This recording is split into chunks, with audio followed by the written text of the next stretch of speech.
Hey everyone, Tim with Collect Jurassic, and no, you're not seeing double. We're looking at two different toys today. This is the Jurassic World 12-inch basic Spinosaurus and the other Jurassic World 12-inch Spinosaurus, both from Rebirth, and I'm telling you they're both different figures completely, which is what's going to make this so cool, because I'm finally going to be able to have a full Spinosaurus pack, like kind of representing what we see on screen for Rebirth. So I cannot wait to open these guys. But before I go any further, yes, they are completely different figures in terms of the paint job. You can see real quick here, one has a kind of a stripy paint job on the fin, and the other one has a horizontal big large stripe. If you don't believe me, even the sides of the box have different figures. The back of the box has different figures. You can see here the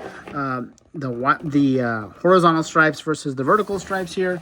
But everything else about the figures is the same mold, same box, same instructions, all that stuff. The plastic looks ever so slightly different. We'll definitely have to do a more close inspection when we get it out of the box. But yeah, pretty cool. Two different ones. This one readily available. Well, I shouldn't say that. This is the one if you order it off Amazon, or if you try to find it in Meijer, you'll go ahead and get this one here in the US. But this one so far with those horizontal stripes only found in Australia. So huge thanks to my buddy Luke for helping me grab one of these to do a review. But let's go ahead and get these ones out of the box. I'm going to go ahead and do that off camera very carefully, because I want to keep these boxes because the figures look so cool in them as well. So 1 second.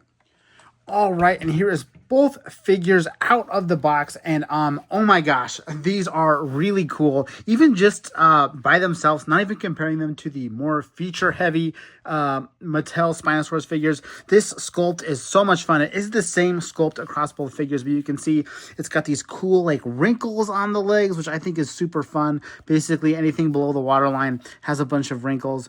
Of course, has the notched sail, but I love this like big wrinkles around the neck. A great head sculpt. I mean, look at that thing. A really nice head sculpt. Of course, no articulation, just a closed mouth with kind of questionably painted teeth. But everywhere else, I mean, it's got this cool cast green plastic that's got all these nice little speckles on it that make it look a little more realistic.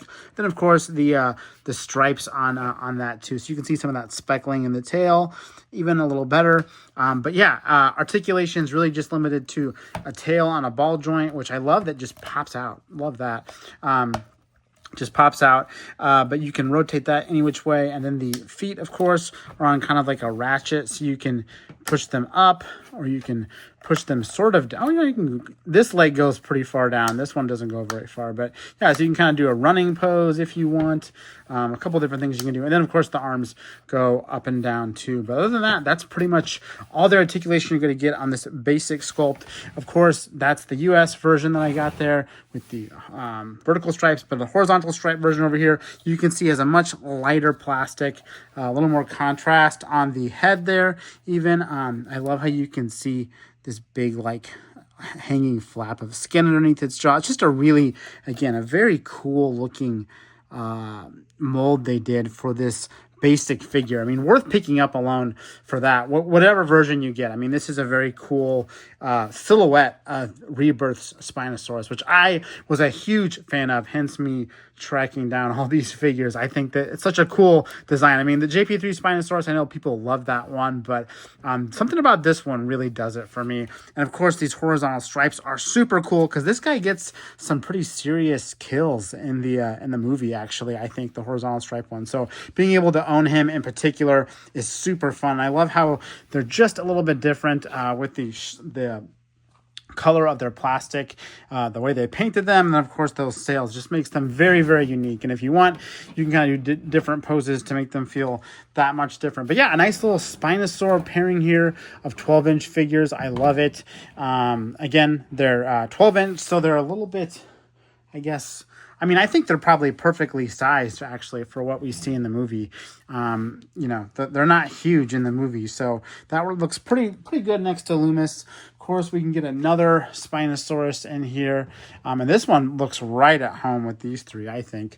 Really got a nice you know, nice size comparison, nice stripe, you know, complementary stripe configuration, I should say. This is just like, you know, colored stripes that go down with no, you know, base color. And this one's the opposite of that. And then of course, we have the horizontal. So those are really cool. Of course, this one has the added articulation on the neck and the head and all that. But otherwise, I mean, it looks like a very similar figure. Let's go ahead and get the even bigger Spinosaurus out here, because now we can actually see them all four of them. Get a real sense of growth here in terms of scale as things kind of get bigger and bigger. But yeah, we can see all four Spinosaurs from Mattel's Rebirth line and how they compare to Henry Loomis right there. So you can see in the movie, I mean, it does get this big sometimes. I feel like when it's climbing on the deck and eating people, it looks pretty much, whoa! Oh no, Spinosaur dominoes! Oh no. So that's what you get for having these bigger figures on my wobbly table. They're not going to last very long, but we'll go ahead and set those back up. Yeah, that's what you get for stacking them all up end to end. But you can see that, you know, in some parts of the movie, it's a pretty big animal. And in other parts, I feel like, you know, when we see it swimming along by the boat, it's a little bit smaller. So you get that whole spectrum across all these figures, I guess. But really, it's these three that look the most like complementary. I mean, this guy almost looks, let me just get these two out of frame here for a second. I was going to say this guy almost looks like a little brother version of him, really just a more realistically sized version of this Spinosaurus. You know, same shade of green, same stripe configuration, all that stuff. Whereas, you know, this one obviously feels a lot different with the different stripes and the different skin color. But again, I do think having these three in here is what feels like, you know, if you're going to go display these with, you know, size accurate to the movie, I would say these three right here feel like, feel the closest, with one Spinosaurus being on the little oversized side, but really these 12-inch figures feeling the most similar to the movie in terms of, you know, what we saw happen on screen, them snapping at the boat and all that stuff. But yeah, I mean, I love having these two new ones because you can tell they all look like completely different animals, which is just one of the coolest things about that Rebirth scene, is that there was multiple Spinosaurs attacking. So it's cool that we can get a few different toys. It was a little hard. Obviously, I had to get this one from Australia, but I'm hoping that Mattel, you know, maybe this year or next comes out with a few more kind of more deluxe Spinosaurus figures that honor some of those cool on-screen Rebirth designs, like the horizontal stripe. Because as cool as this figure is, doesn't have a lot of articulation, I'd love to get something a little more deluxe with this horizontal stripe. But man, such a cool color combination. And again, did have to grab this one from Australia, so not readily available here in the US yet, but maybe in time it will. Because I mean, again, it is just a wonderful looking Spinosaurus figure. Really cool sculpt details, and I think in the lighter hue with the horizontal stripes, I think it's just looks a little nicer than the other one that's available. So, but yeah, really cool stuff. These 12-inch figures, you can find them, I think, at Kohl's and at Meijer and a couple other places, and they'll be online here and there too, but definitely a little harder to find. So if you're looking for these, definitely give Collect Jurassic a follow, and I'll try to post links as they come up. But I think that's all I got to say about these two awesome 12-inch Spinosauruses. Again, I'm Tim Collect Jurassic. Thanks for watching, and I'll see you next time.